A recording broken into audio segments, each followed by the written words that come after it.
Welcome in, everyone, and thank you for listening to the 145th ever episode of the Missouri Sports Podcast, brought to you by 106 Apparel and recording from the Revel Advertising Studio in beautiful Springfield, Missouri. I'm one of your hosts, Cameron Albert, alongside my good friend and fellow Mizzou fan, Kyle DeVries. How are you doing today, Kyle? Cameron, thank you for asking. I'm doing great. How are you? I'm doing well. Producer Cameron and I are wearing the exact same shirt. Literally the exact same shirt. Mm-hmm. It looks great on both of you, though. Thank you. It's looking really good. You. I just wanted to... That is a little bit embarrassing. Oh, man. It would be less embarrassing if it was just like the podcast shirt or something. It was literally just a random... incredibly abstract maroon shirt. Kyle, I have some news for you specifically. Okay. Some of our listeners might know that we've been chronicling your MLB The Show characters' path to the major leagues. Yeah. And I have some new information for you. Wow. Okay. So you're familiar with the mostly baseball breakdown personality John Boy? Yes. It's now John Boy Media. Quite familiar. If anybody's not familiar, incredible YouTube channel. Definitely go check him out. Even if you're not that interested in baseball, just very entertaining. Anyway, he's been breaking news lately, and he stumbled upon a Q&A that was done by like the Seattle Mariners president or something to just some like random, the Rotary Club of Seattle or something. Basically some old men who wanted to talk to him about how the team was going. Okay. And he admitted lots of things. John Boy? No. Oh. The Seattle Mariners president. Okay. Sounds juicy. One of those things being they were intentionally holding players back in the minors so that their Major League Baseball like service time clock would not start, so they were under team control for more of their prime. So I think that is what happened to your MLB The Show player. He got held down in the minors so that his MLB clock wouldn't start, so he'd be under team control longer. And now we know that's actually happening in actual Major League Baseball. Wow. That's just a bomb right there. Well, I'm in the majors now, and I'm just flourishing, so... Well, you might be able to talk to the Players Association and get compensation for the time that you were held back in the minors. That sounds like it. That's pretty much definitely what's going to happen with a few Seattle Mariners prospects, because he's literally like... I cannot believe he said that. Yeah, he literally says, like, everybody says they're ready for 2021, but we're going to hold them back to 2022 at the earliest. It's just like, okay. And he was talking about, like, his players being overpaid, like some of them. Like, yeah, we know he's overpaid, but... And, like, breaking news, like, yeah, we're probably not going to pick up his option on some random pitcher. And then the pitcher's wife was like, guess we're looking for a new house. Guess we're selling our house. That's news to us. What in the world? Wow. Yeah, I think maybe he's resigned since then. He was also very critical of players that don't speak English very well. Okay, that's... Yeah. So he's not in a good spot right now. Hopefully, yeah. And John Boy what was his relation to this? He was just commenting on it okay. and kind of like bringing it to light and being like, oh, check this out. Yeah. This is interesting. Well, thanks for breaking that news to me. Yeah, so it all makes sense to me now. I immediately thought of your created player just struggling to break through. It all makes sense. Being held back by management. All right, Kyle, we can actually talk about the Missouri Tigers and specifically Missouri Tiger football. But before we do that, don't forget to check us out on YouTube if you're just listening to the audio podcast. YouTube subscribers, we're just getting more every day. We appreciate every single one of you. We just hit 167 YouTube subscribers. Even if you don't want to watch the YouTube version, we still appreciate you subscribing. And those of you that are watching on YouTube, keep it up with the comments, loving the interaction there. All very much appreciated. Of course, if you want to support the podcast directly, you can do that on patreon.com/Missouri Sports Pod. There's different tiers you can sign up for to get perks, and you support us directly that way. That's patreon.com/Missouri Sports Pod. Kyle, we are going to talk about the players in the 2022 class that are already committed to the Missouri Tigers. Last week we talked about players that they're still going after, but we've got some news first. A little bit of basketball news first, Missouri has finally scheduled Utah back on the schedule. You may remember them playing Utah at Utah. I'd like to not remember it. Right. That was like maybe the only game that season that I didn't watch on TV because I was out of town. So I was like following the scores and like, oh, okay, that's kind of a dud. Yeah, that was like probably one of the worst games of that whole season because that was a great season. But yeah, that was Konzo's first season, and they were supposed to play a return game back in Mizzou Arena, and it kept getting delayed, but now it's on the schedule for this upcoming season. Yeah. They had to wait until we weren't going to be as good. Yeah, they were scared, obviously. I think that's it for basketball. The Missouri coaching staff has thrown around some offers to some new guys. One, like 7-footer in the 2024 class. There's no real reason to get too ahead of ourselves and talk about that too much. There's plenty of time for that, especially when we've got football right around the corner and 2022 recruits to talk about. College football playoff, it pretty much seems like it's a done deal that it will be expanding to 12 teams. Just all of a sudden. Yeah. It's like, and there's meetings discussing 12 teams, and it's probably going to pass. Yeah. If you have listened to this podcast for very long, you know I've been a pretty big proponent of expanding the playoff. It seems like I have some rant about it every football season around the time that the playoff is happening, where I'm just realizing I think this event would be so much more fun if we had even 8 teams, but 12 teams I think is fun too. So just opportunity for more teams, opportunity for more fun matchups that you may not see very often, opportunities for a team like Cincinnati to get into the playoff. And are they going to win a national championship? Probably not, but you never know, and never know what's going to happen. And I think things can happen in a one-game situation. Exactly. So just creating more opportunities for fun, unpredictable events, I'm all for it. More college football on my TV, I'm all for it. More opportunity for Missouri to be competing at the highest level someday. There you go. Love it. So it looks like the thing I saw was like the 6 highest ranked conference champions, and then 6 at-large bids. Yeah, I think that's a pretty good setup. And so I guess they're just ranked being like college football playoff committee rankings. I would think so. Okay. But yeah, I mean, that gives every conference or major conference an equal opportunity to be represented. Yeah. I mean, I'm loving it. 12 teams. That means the Missouri Tigers are in the college football playoff in 2013, 2008, or 7. Yeah, 2007. Yeah, what's not to love about that? Yeah, I think the only argument that I consistently see is that the same teams are going to be there in the end, but why not create a more difficult road for them to get there? Yeah. Why not at least create the playoff experience for them to earn the national championship game? And I guess another thing I saw was that it makes all other bowl games like a little less meaningful. And quite honestly, if it's a bowl game that Mizzou's not in, I don't care. Yeah. And that maybe there's been a lot of meaningless bowl games for a very long time. Exactly, because I mean, what are you playing for at that point? You're not advancing, you're not moving on. Yeah. You're just winning a bowl game that probably nobody's watching except for your fan base. The fan base is interested if there's like a superstar player, then and a lot of times good players sit out anyway. True. Lately. Mm-hmm. Yeah, I mean, I remember watching specific non-Mizzou related bowl games like a South Carolina, Michigan, when Jadeveon Clowney was there, or like Johnny Manziel. Seems like Florida and Michigan play every single year. Yeah, so that's getting kind of boring, but and Michigan's no good either. So I think I'm all for it. Yeah, I think it's fantastic. I can't wait to see Missouri in it in a few years. Before we dive all the way into the 2022 class, let's recap this week's news.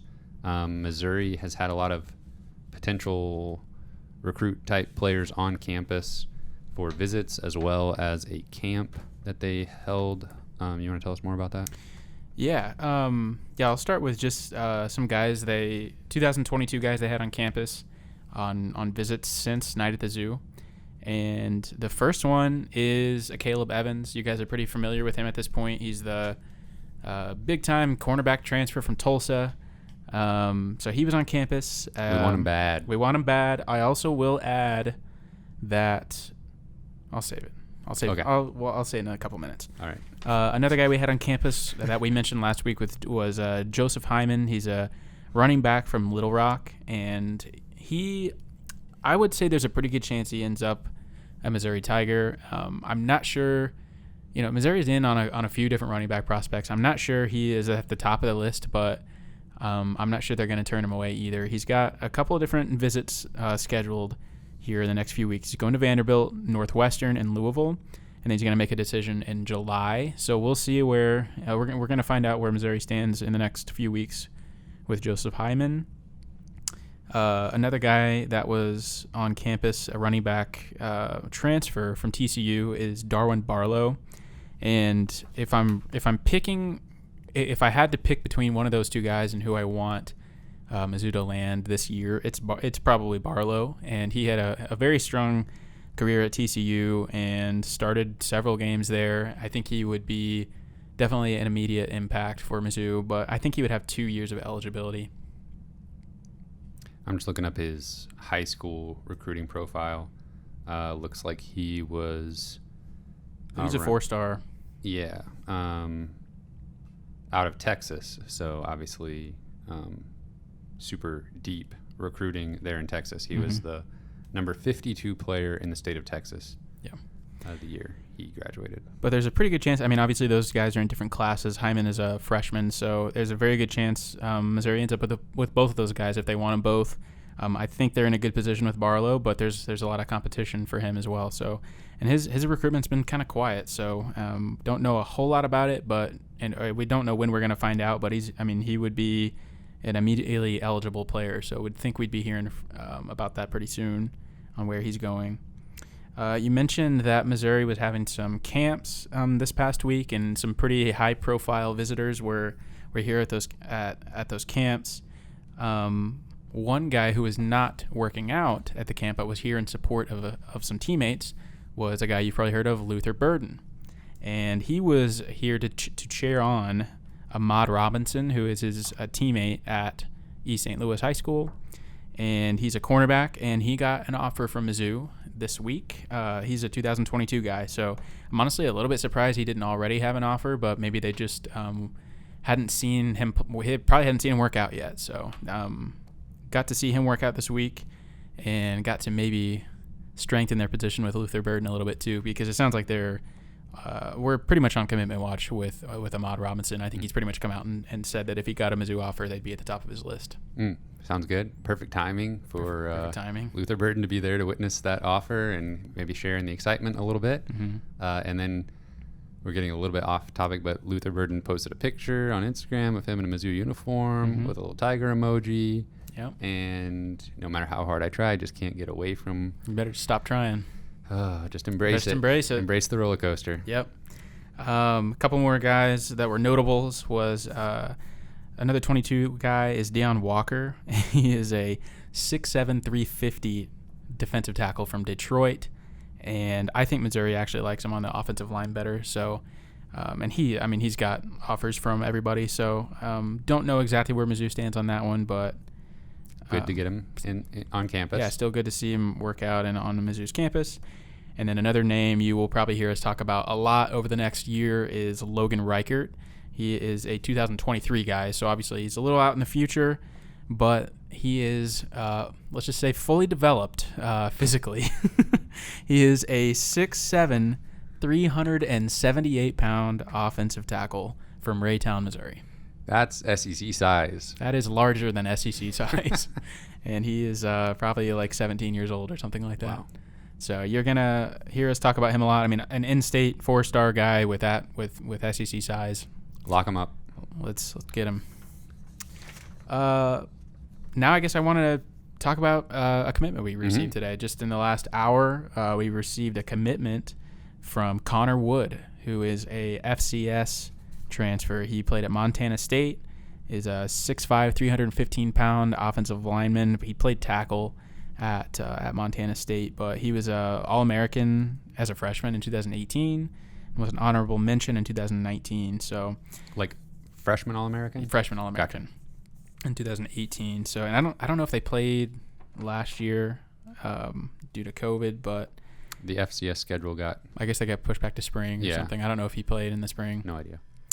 But just got a commitment from him today, so that's great. Looking at the Mizzou offensive line this year, I'm not sure if he's going to start. I'm assuming he'll play tackle, but he's going to have to beat out probably Javon Foster or Hiron White for a tackle spot if he wants to start. Missouri's offensive line is, I don't know, it's been pretty consistent in the last year or so. My guess is he'd probably play left tackle. He'd probably have to beat out Javon Foster for the starting spot there. But I mean, it's still good just to have depth, even if he's not starting. I'm sure he'll see some playing time. Sounds good to me. Oh, one more thing I wanted to tell you. Oh yeah, let's hear it. Got the bat signal for another commitment today. The second one in a day. Oh man, just came out from Coach Drinkwitz about 5 minutes ago. Okay, so how long between first bat signal did we have a confirmed name associated with it? The first time earlier today? Yeah. Maybe like 20, 30 minutes. Okay. So we're going to have to be ready to talk about whoever it is. I'm ready. And I'm certainly hoping that is a Caleb Evans, but we'll see. And it does say Mizzou 21, which means that's going to be a transfer. So we're probably looking at a Caleb Evans or Darwin Barlow, who we talked about both already on this podcast. So I'll talk about him more. We'll talk about him some like more. 30 minutes if that happens. Yep, we'll keep our eyes peeled for that. Okay, so 2022 players that have already committed to the Missouri Tigers, and we got a YouTube comment kind of with some of the same worries that I have regarding Isaac Thompson. Specifically with a tweet he sent out saying, "See you soon" to Coach David Gibbs, formerly of Missouri, now with UCF. And there's a nice little edit, Thompson in a UCF jersey. And, of course, new head coach at UCF, Gus Malzahn, formerly of Auburn, putting together an excellent coaching staff there at UCF.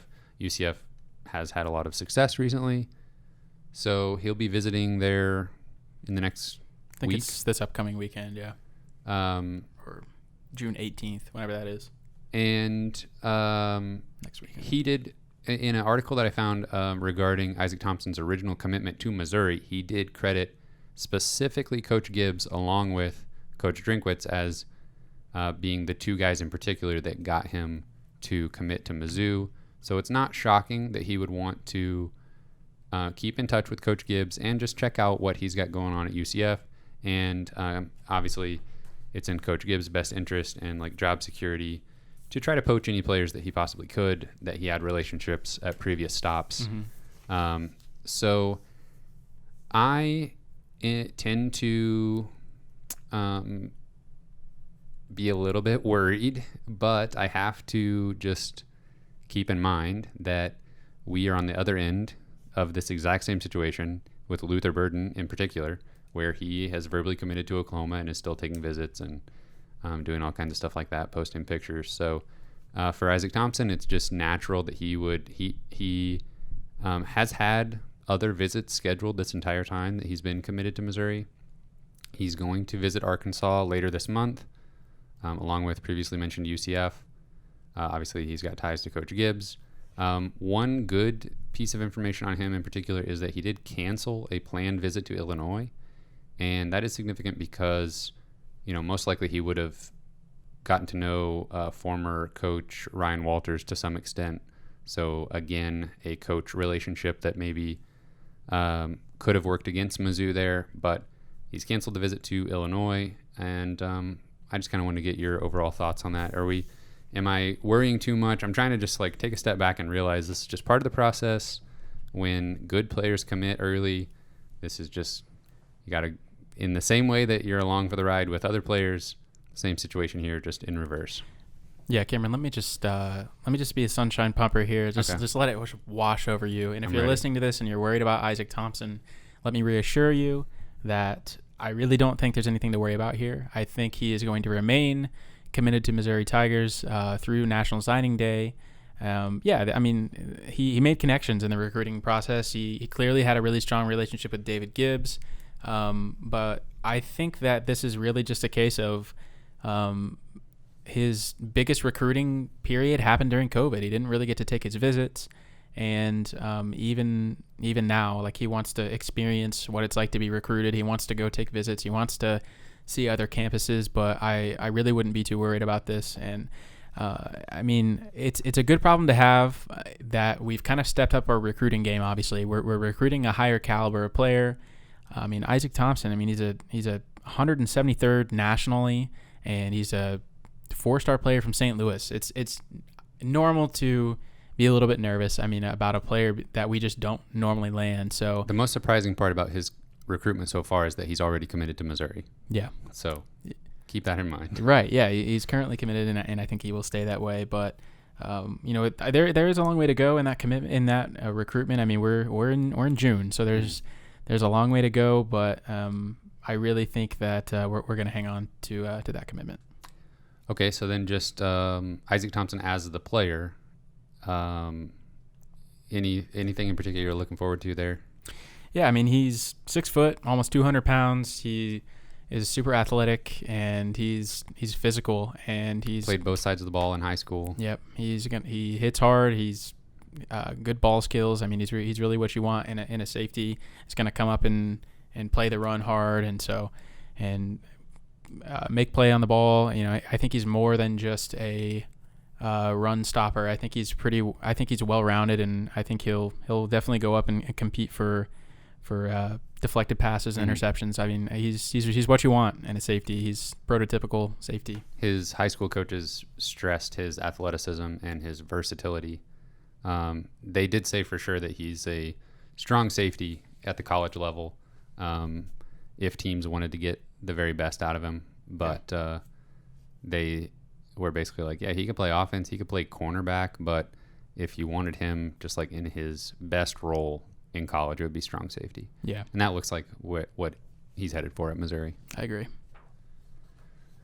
All right, Kyle, take your pick of the rest of these guys who you want to talk about. All right, let's talk about the the 3 most highly rated players. So Isaac Thompson is 173rd nationally. Marquise Graciel is 245th nationally, and he is the most, other than the one we got today, he's the most recent commit.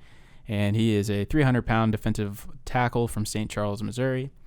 And we talked about him pretty recently, but his film is really, really fun to watch. He's just absolutely physically dominant, just throws people around, has an excellent go-to swim move that he just gets by people with ease.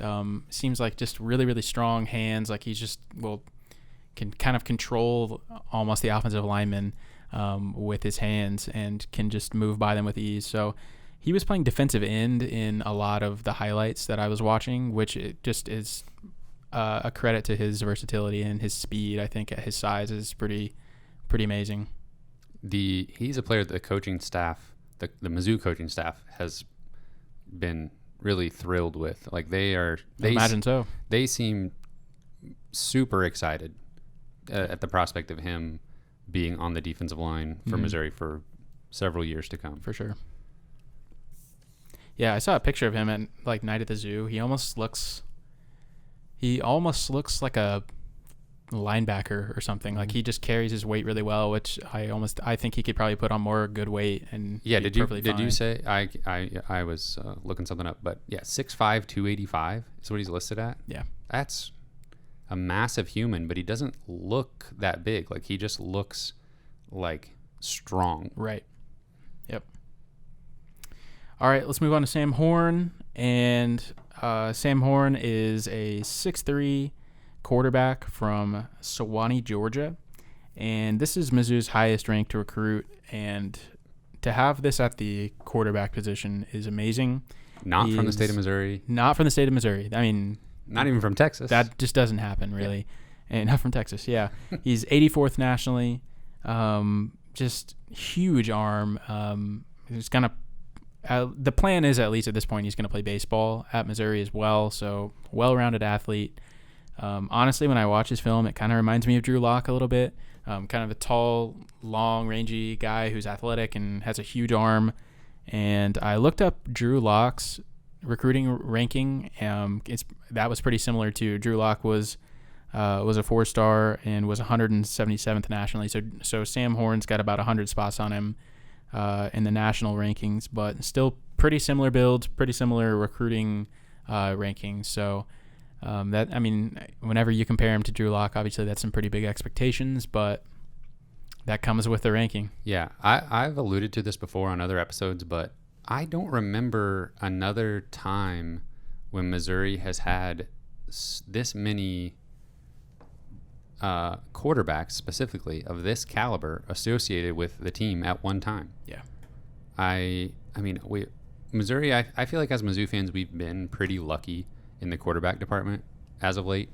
I mean, I can think of other programs, like specifically one in particular that has really struggled at quarterback, like for the last, I don't know, how long, Producer Cameron, with Nebraska? Much too long. Since 2001. Yeah. So, and it's not like, Missouri's winning 10 games every season, right. But when you look at the quarterbacks that have come through Columbia, I can't really be disappointed at all. Yeah, I mean, and yet right now there's maybe more as far as like recruiting rankings, and with Bazelak, it's like he didn't maybe have the recruiting ratings, but he's now proven it on the field in college games. Mm-hmm. So that plus these guys that we have in the pipeline, I don't know. I'm just super excited for the quarterbacks. I don't think I've ever seen this before. And obviously there's going to be a logjam at some point. Something's got to give at some point. But I can be pretty confident that whatever the solution is going to equal more wins. It's not like, there's been times in the past where you look at the depth and I don't know, you just are a little bit worried. And I don't think that's a problem at all right now. Yeah, you kind of just pray that nothing happens to the quarterback or else the whole season's off. Right. Yeah. I'm not sure I feel that way currently, and I think it's only going to get better when Sam Horn is here. But I just can't say enough about not only, did Coach Drinkwitz go out and just do something that's pretty much never happened in getting a top 100 national recruit that's at the most important position on the field that's not from Missouri.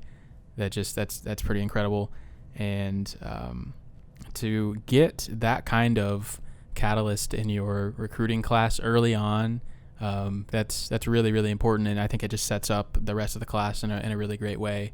You just have so many things to pitch to guys like Luther Burden. Yeah, Sam Horn had offers from Florida, Florida State, Illinois, Kentucky, Louisville, Michigan State, Oklahoma State, Tennessee. That's one in particular of note because I think Tennessee was kind of counting on him at one point, or at least the fans were. Vanderbilt, Virginia Tech, and West Virginia. So plenty of good programs there that Missouri beat out for Sam Horn. Yep, a lot to look forward to there. All right, moving on. Let's talk about Armand Membao.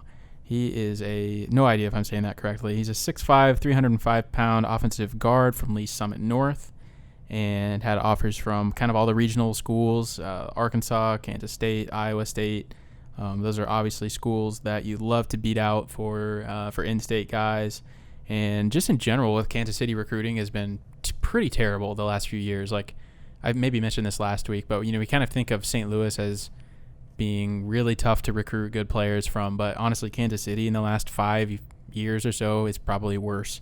So getting a good recruit from Kansas City is a great sign, and we have a couple of other guys from KC in this class too. But an interesting thing about Armand is that he didn't play varsity football until like this past year, and it's not one of those situations where he didn't play football. He just literally wasn't very good at it when he was younger, and was getting passed up by guys younger than him and all this stuff. But I guess he just worked really hard to improve his athleticism and his footwork, and he grew a few inches. That always helps, having the good measurables. But he really carved out a role this year on the varsity squad, and obviously impressed a lot of people. So it was pretty cool story to hear, like kind of where he came from and what he's doing now. We'll move on to Jamarian Wayne, who is 6'3", 170-pound wide receiver from St. Louis. And I've heard a lot of good things about Jamarian Wayne, and he's not super highly rated, but a lot of people think that he is underrated and has a chance to be effective immediately at Mizzou. And obviously that's going to depend on everybody else in the wide receiver room, because there's going to be some competition with all the guys in the room, but he's very skilled, and he's a little skinny. 6'3", 170. That's pretty thin, but very long arms, very rangy, good athleticism. So 24/7 Sports has him just listed as athlete. Mm-hmm. Is that are we confident wide receiver is the way to go? I mean, at 6'3", that seems like basically the only option. Yeah, I'm not sure what other position he would play, but I'm pretty sure wide receiver is where he's going to end up. Sounds good to me. All right, the other wide receiver in the class is Mecky Miller, and kind of same thing. He's 6'1", 180, so similar build, and he's from Overland Park, Kansas, and I think he's had a little bit of experience playing other positions too. I think he's played some running back, so it's kind of same thing. He's I've heard very similar things about both of those players, that the staff kind of thinks they got a steal with both of those guys, and kind of wanted to snatch him up early before other schools kind of figured out about him. So he's got really good ball skills and good speed. So I'm kind of looking forward to both of those guys. I kind of hope they stay under the radar, because they still both have another season of high school to go. Yeah, that's definitely something to keep in mind when Missouri finds these diamonds in the rough. And then that's actually a perfect segue into conspiracy theory time with Cameron here. Okay, so great. Humor me for a minute. Put on your tinfoil hat. Yeah, tell me what you think about this theory that I have. So you look at we haven't covered everybody that's committed right now, but you look at the state of Missouri 24/7 Sports football player rankings. Kevin Coleman's at the top.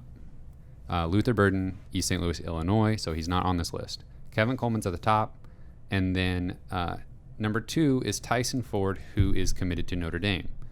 Okay, so Isaac Thompson was higher. He was the number 3 player in the state of Missouri. Commits to Mizzou.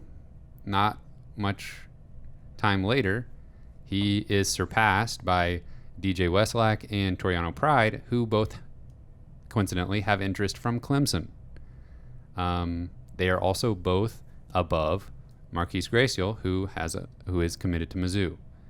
Jamarian Wayne is 8th in the state rankings, and then further down, Armand, Max Wisner, who we haven't talked about yet, and Tristan Wilson, who we have not talked about yet. So this reminds me of, on the basketball side of things, a very curious thing that happened a couple years ago with DeJuan Harris, the point guard recruit out of Rockbridge, who originally committed to Missouri State and was 4th or 5th in the state of Missouri player rankings on 24/7 Sports. He got an offer kind of out of nowhere from Kansas, decommits from Missouri State, commits to Kansas, and then what do you know, all of a sudden he is now the number 1 player in the state of Missouri on the 24/7 Sports rankings. So what I'm saying is, why does a Mizzou commitment, and maybe this plays in Missouri's favor. Yeah. Maybe this keeps guys off other teams' radars. I don't know. Maybe, if it works, then I shouldn't complain about it. But these rankings don't really matter that much. But as far as the prestige of the program and, being able to advertise how many 5-star guys you got, I mean, schools can basically just make up numbers at this point. Nobody's going to fact check them and be like, oh, really? Who are all these 4-star players that you have? Mm-hmm. They'll round some of them up, I'm sure. But I don't know. I just can't get over the fact that it seems like when players commit to Mizzou, they kind of drop off the radar on some of the recruiting platforms. Yeah, I don't even really think it's a conspiracy theory at this point. I mean, it's happened so many times. I think all 3 of the guys that were in the Rivals 250 updated rankings from earlier this week, I think all 3 of the guys that are committed to Mizzou dropped in the rankings, and Yeah, I definitely think. I mean, obviously, though, the example you gave with DeJuan Harris, that's undeniable what happened there. And there's a lot, and I know that some of these people, this is their job, is to evaluate talent, to rank players, and so. But I guess there still are a ton of players in general that they have to evaluate and rank, and so I 100% think they use offers. Like, what offers do they have? They absolutely use that to rank their players. Sometimes it's probably hard to evaluate every single player, especially football players, on film and differentiate certain players from other players. So, but I don't want to sympathize too much with them either, though. I think that sometimes it's a little over the top, how they deliberately move players up and down based on like certain movement in their recruiting. Yes, yeah. Like I feel like, okay, so Tyson Ford nationally on 24/7 Sports ranked 138, then DJ Westlack 179. Toriano Pride 187. I feel like if there was like 50-50 crystal ball between Notre Dame and Mizzou for Tyson Ford, then he would be below DJ Westlack and Toriano Pride, because they and it's interesting, like if Toriano Pride, who's now crystal ball 100% to Clemson, if he picks Mizzou, I'm specifically going to watch his ranking. Or if he commits to Clemson, will he maybe surpass Westlack and Ford? Right. Yeah, I mean, it's worth keeping an eye on. And maybe it doesn't even matter.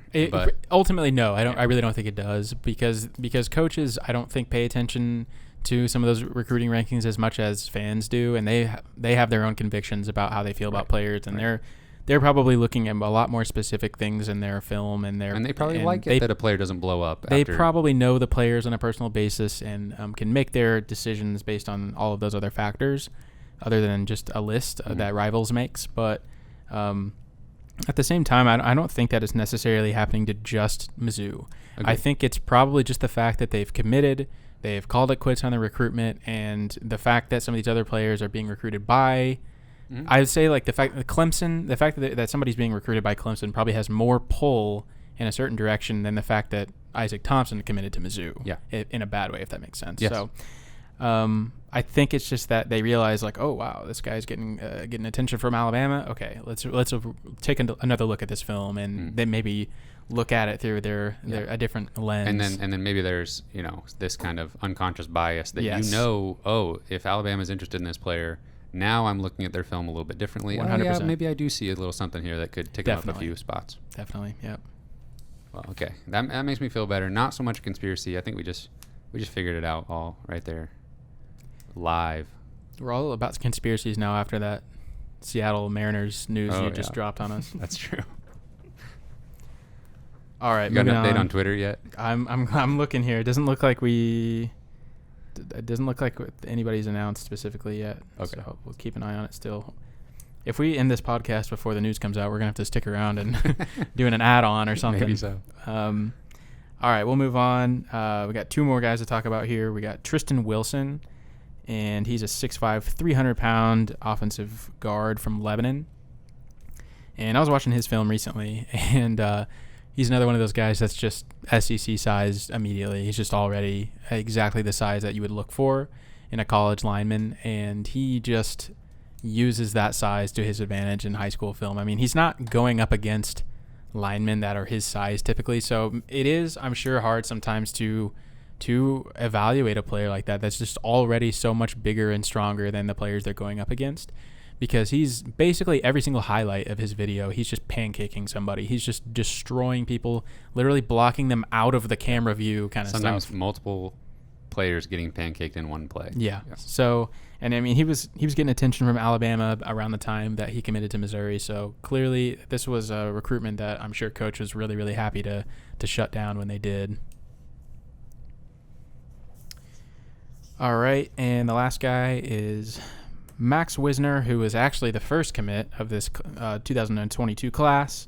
He's a 6'6", 240 tight end from Lee Summit, and he's probably been the most vocal recruiter as far as the current commits. I mean, he is really just going all out with making relationships with the recruits and doing everything he can to try and make sure they end up at Missouri. Even guys that are in his own position. Hmm. You know, he's apparently made a really good relationship with Riley Ducker, who we talked about last week, who is a 4-star tight end from Nebraska. So that seems very selfless to me, that a tight end is wanting to reach out and get another tight end who's ranked higher than him in the same class. I mean, that's just the opposite of like shying away from competition. So he's Missouri's welcoming. not going to run a lot of 2 tight end sets.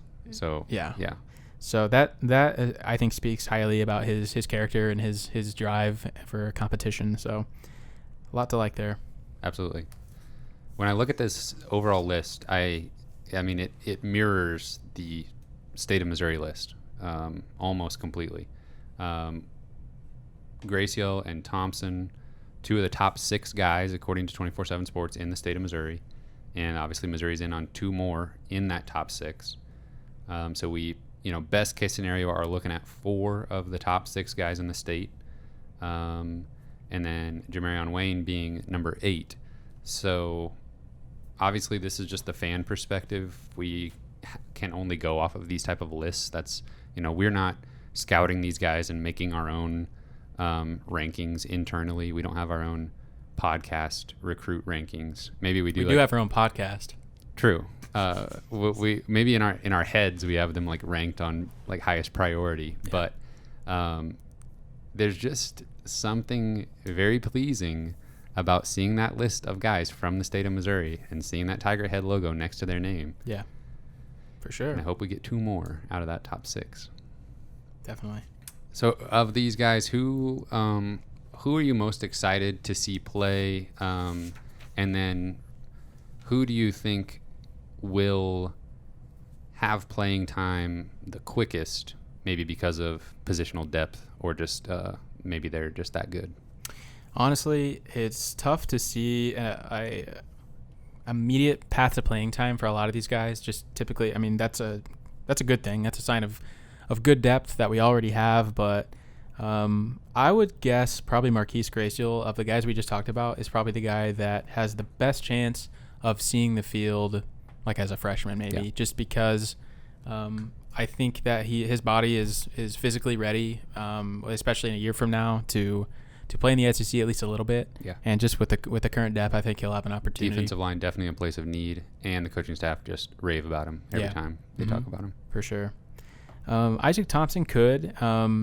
Just kind of depends on who steps up this year. We have a couple of openings in the safety room this upcoming season, so we'll have to see who steps up. And I mean, I think it's even possible that probably shouldn't have started this sentence without thinking of his name. An incoming freshman? No, who's the? He's literally like one of our best players on the defense. From Columbia. Martez Manuel? Yes, and I think it's possible he could move on to the NFL potentially even after this season, depending on how well he plays. So there could definitely be some openings for Isaac Thompson to see some playing time. Okay, but just you personally, who are you most excited to see in black and gold? Gotta say Sam Horn, right? That seems like the easy answer because quarterback and like top 100 quarterback out of state. Yeah. Like it's just not really ever been done before. Yeah. For Missouri. I mean, honestly, I might have to say Marquise Graciel again. Honestly, I think I'm just really high on him, and I think he's just going to be a stud. Yeah. I think I'm still most excited to see Isaac Thompson because I think he will be. I mean, I'm projecting out. He's hasn't even played a senior year in high school, but I'm projecting out, 2 or 3 years, him just like flying around the field with his athleticism, making plays. I could see him kind of being that Tyrann Mathieu type of not that career, not those stats, but that type of player. Wow. Just tenacious and super athletic and flying all over the field. I would like that. Let me check Twitter one more time. Come on. You want that commitment? Caleb Evans, come on down. Nothing yet. Man. I think we'll know soon. He sent out the bat signal too early. Well, are we going to wrap this up and then just sit here for a few minutes and see what happens? I think that's what we should do, yeah. And we can just insert a Yep. And We an won't leave the addendum. people hanging. Yeah. All right. So for now, I think that's all we got for him. And don't forget, before we just completely finish this off, right now, Missouri is sitting at 16th nationally in the recruiting rankings and 8th in the SEC, which is just still a crazy thing that's how the numbers work out. But SEC, really good at recruiting. But 16th nationally, that'll play. If we can do that for a few seasons, a few years in a row, then we're going to be looking at a pretty stacked roster in a couple years by Mizzou standards or anybody's standards. 12-team playoff. Coming up. Coming up in a hurry. I saw, I don't know, on Twitter or Power Mizzou or something, somebody was like talking about Night at the Zoo. Like, this is the night that the 2024 national championship is won. Like, oh, that's pretty rosy outlook, but that's true. Those big events, recruiting, we will see what happens in a couple years, and if these type of recruits keep picking Mizzou, then it'll just equal more and more wins as the years roll on. Yeah, I mean, we already got a great start last year with the 28th ranked class. I mean, that's still one of the best ranked classes we've had in a while. And a lot of times, individual recruiting rankings don't always correlate to on-field production, but typically team rankings as a whole for a whole class, that usually correlates a lot better. And when you have a really solid class through and through, obviously, I mean, you're not going to hit on everybody. Some people are going to transfer, but chances are you're gonna hit on several guys. So and stack 3 or 4 of those in a row, yeah, multiple years in a row. That's when something special can happen. Yep. All right, everybody. You can find us on Apple Podcasts, Spotify, Google Podcasts. We're on Twitter at Mizzou Sports Pod, and you can email us at MissouriSportsPod@gmail.com.